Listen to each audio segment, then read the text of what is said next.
Já tive, inclusive, alunas que ainda nem eram mães, se É? preparando para um dia ser mãe, e já queriam ser mães mais conectadas com o divino, com a espiritualidade, com a energia, né, com esse lugar. Já queriam se curar. Só de ver aquilo que eu vou falando ali, elas, opa, é melhor antes de ser mãe, eu já olhar para isso. Ô, Né? A minha Flávia, relação com a minha mãe, com meu pai. e quando, vamos supor, vou dar um exemplo aqui, tá? Quando eu sou vó, daí eu libero ali as minhas questões com os meus filhos. Eu também impacto os netos? Sim, sim, com certeza. Por quê? O fluxo da prosperidade, ele é algo que começa muito antes, né? Um rio da vida que vem muito antes do nosso nascimento. E esse sistema familiar, ele tem uma história. Dentro desse sistema familiar, tem a forma como os ancestrais olhavam para a prosperidade, para o dinheiro, para os Uhum. relacionamentos, para a saúde. E aquilo vai passando. Imagina que essa água, ela vai gerando vidas, né? As pessoas vão nascendo nesse rio e essa água vai passando, e quando ela chega nos nossos descendentes, quando nós chegamos, né, depois dos nossos avós, essas águas que chegam até nós, elas têm memórias, elas têm histórias, e a gente é inundado por essas águas, a gente é preenchido por essas águas que já contêm a história. Então, quando a gente chega aqui, a gente chega em histórias que já existiam e a gente capta esse campo. Eu gosto de dar um exemplo, que é quando eu nasci, minha mãe tinha 19 anos, e a minha mãe falava assim: Eu não tenho pai. E aí eu olhava assim, bem criança, né? Ai, eu não tenho pai. Porque o meu pai, ela falava, abandonou a minha mãe quando eu tinha. Meu pai abandonou minha mãe quando eu tinha 4 anos e a gente passou fome e a... os meus irmãos passaram fome, e ele foi formar uma nova família.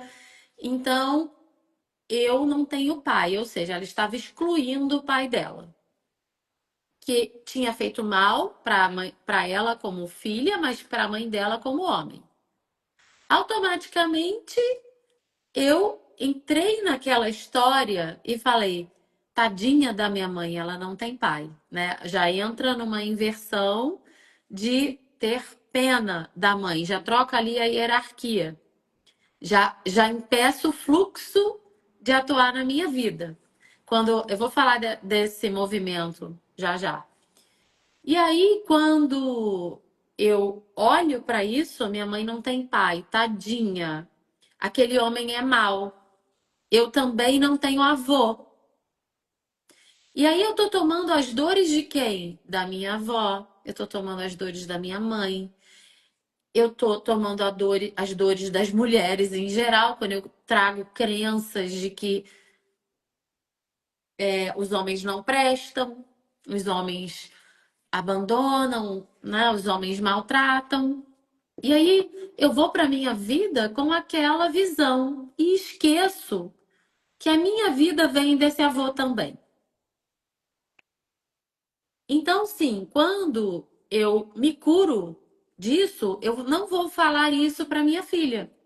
Ah, a sua avó, o pai dela era horroroso, ela não tinha pai, eu nem tenho avô, eu não vou continuar perpetuando aquela imagem ou aquela visão daquele homem.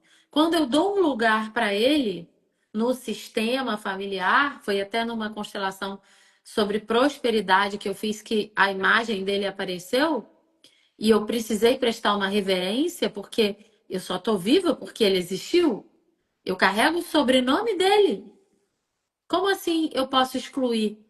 Se eu excluo esse homem, que era o marido da minha avó, eu excluo parte de mim, parte da minha prosperidade.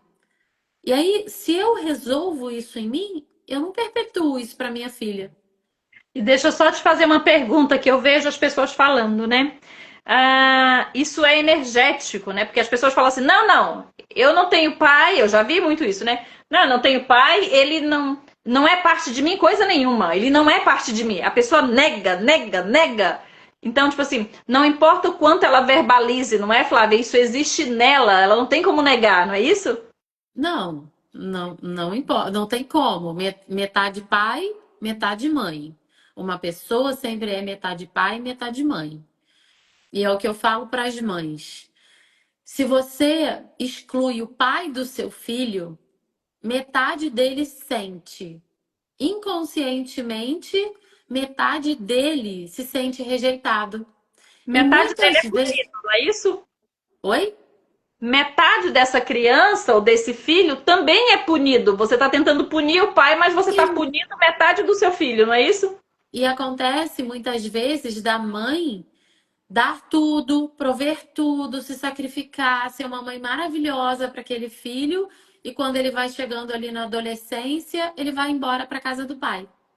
Aquele pai que não pagou pensão, aquele pai que não deu atenção, ele vai porque ele é leal também àquele pai, porque metade dele é aquele pai. E se a mãe convence que o pai é horroroso, que o pai não deu nada, ela está também prejudicando o filho, bipartindo ele. E se um filho fica partido ao meio, porque metade dele não presta como pai, ele também não vai encontrar caminhos de prosperidade na vida. Então sempre começa na mãe. É o que eu falo. Na imersão, vou falar sobre isso. Uma mãe ferida, ela sangra em cima dos filhos. E se a sua mãe era ferida, porque muito provavelmente era, né? Você que trabalha com desenvolvimento humano, você deve perceber, ela sangrou em cima de você também. É, eu costumo dizer que eu falo isso para as minhas clientes, né? Não é o meu foco, eu não trabalho com constelação, pessoal. Por isso que eu trago Uhum. aqui as profissionais que são habilitadas, que têm experiência para trabalhar com isso, né? Mas eu digo para minhas clientes o seguinte: quando você estava namorando, quando você escolheu aquela criatura para ser o pai do seu filho, você estava encantada.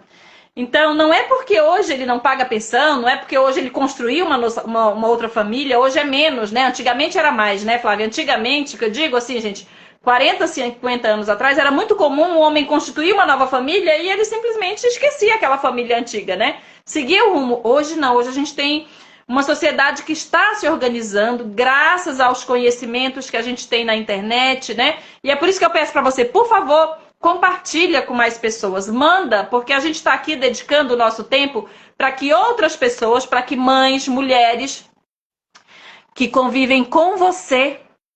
Olha, deixa eu falar uma coisa, você que está nos ouvindo. As pessoas que convivem com você podem estar travando a prosperidade delas sem saber.